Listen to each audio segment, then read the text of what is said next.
All right, Shalom. This is Shalimar from the Great Millstone Atlanta Church. Before I get started in this lesson, I want to give all praise, honor, and glory to Yahweh, Ba'ashem Yahweh Shai, Ba'ashem Rakak Wadash. Double honors to my elders and apostles, the Great Millstone, that teach and rule well. Peace, safety, much love, and blessings to the elect of Israel. This video is going to be showing you that this white privilege is coming to an end, which white is just a term that was made up for the Edomites. Your skin is not white. Your skin is red and pink, which shows that you are the Edomites today. And just to clarify something, it's not about skin color, because you have Israelites, that's mainly the Negroes, Latinos, and Native Americans, that look like white people, or Asian people, or Arabs. So it's not a skin color thing, because our people are scattered throughout the four corners of the earth, and with the mixing, became to look like other nations. But if your seed goes back to Esau, Edom, you're Edomite. According to the scriptures on your father's side, you're Edomite.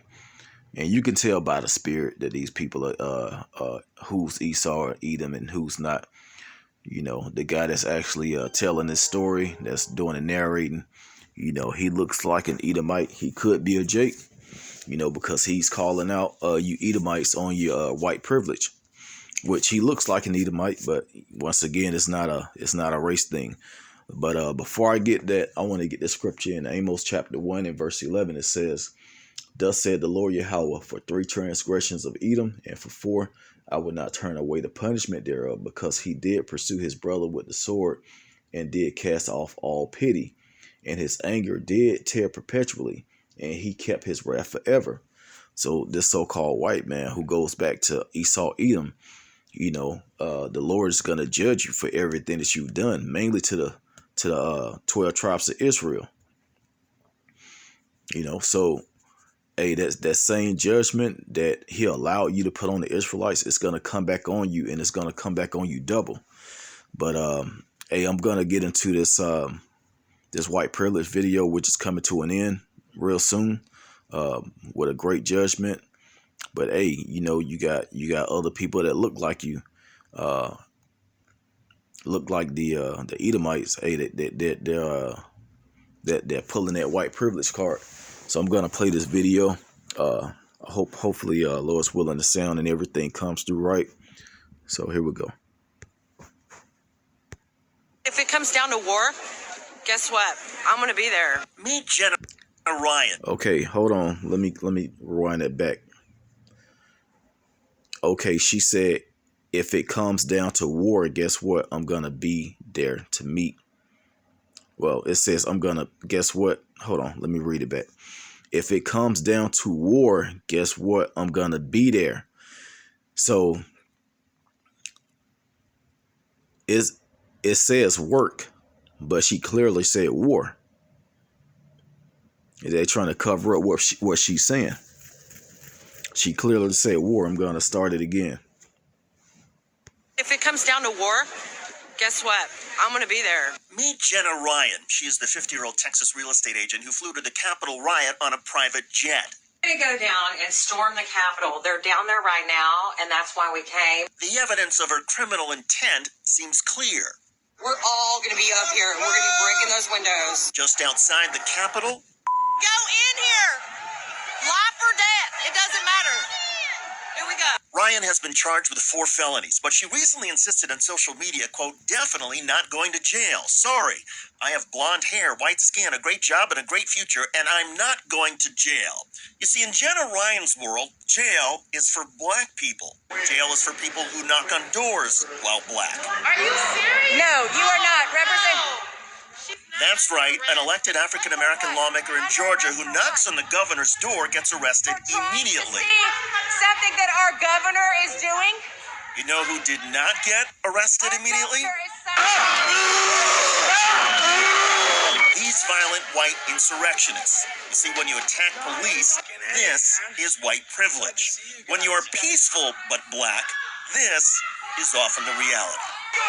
What did she do? White privilege, though, goes even further.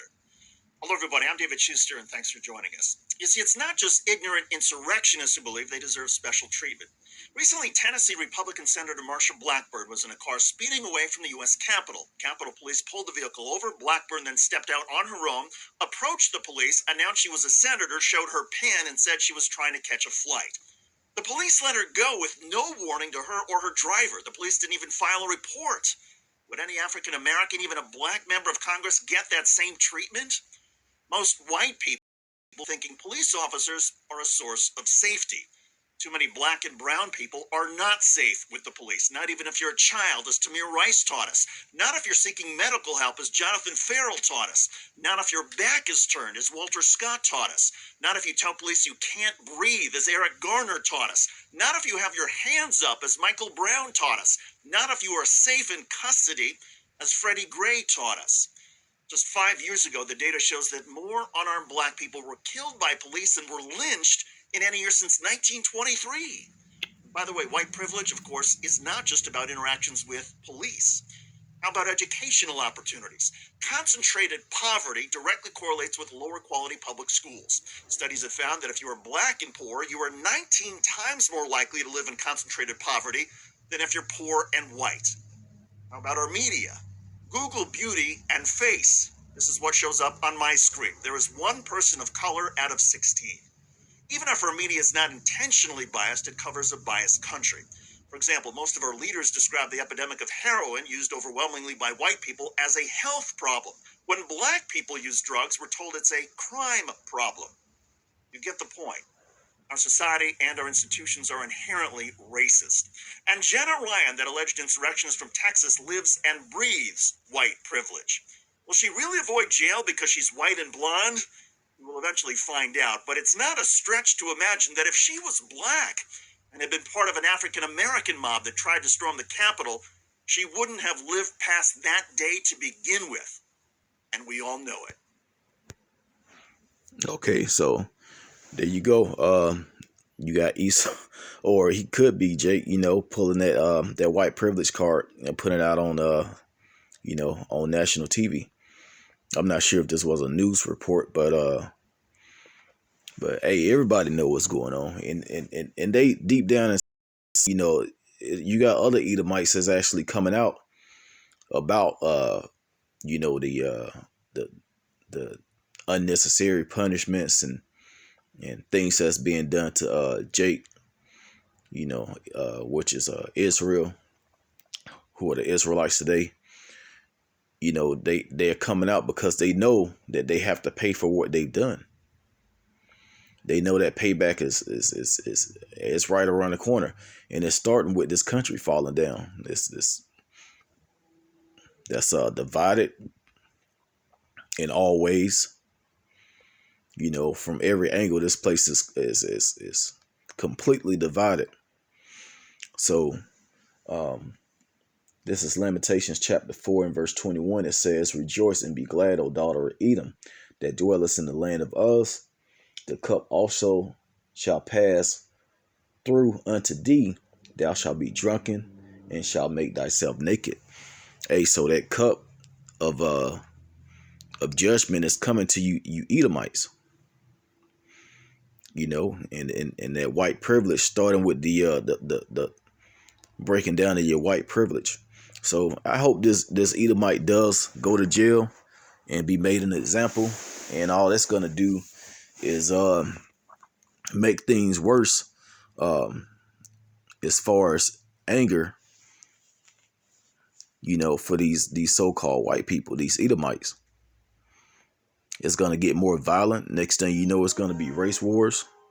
And it's gonna, hey, that's gonna be the beginning, or actually the end of the end, because following that, it's gonna be the rest of the prophecies that we're waiting for to take place. The more plagues, the famine, race wars, World War III, the RFID microchip, which is the mark of the beast, and finally, at the last end, the nuclear missiles that's going to destroy this place. So Hey, everything is going according to plan, according to the scriptures. So with that, I'm gonna go ahead and end this video, giving all praise, honor, and glory to Yahweh, by Hashem Yahweh Shai, by Hashem Rakak Radash, double honors to my elders and apostles, a great millstone that taught us his truth, and shalom to the elect.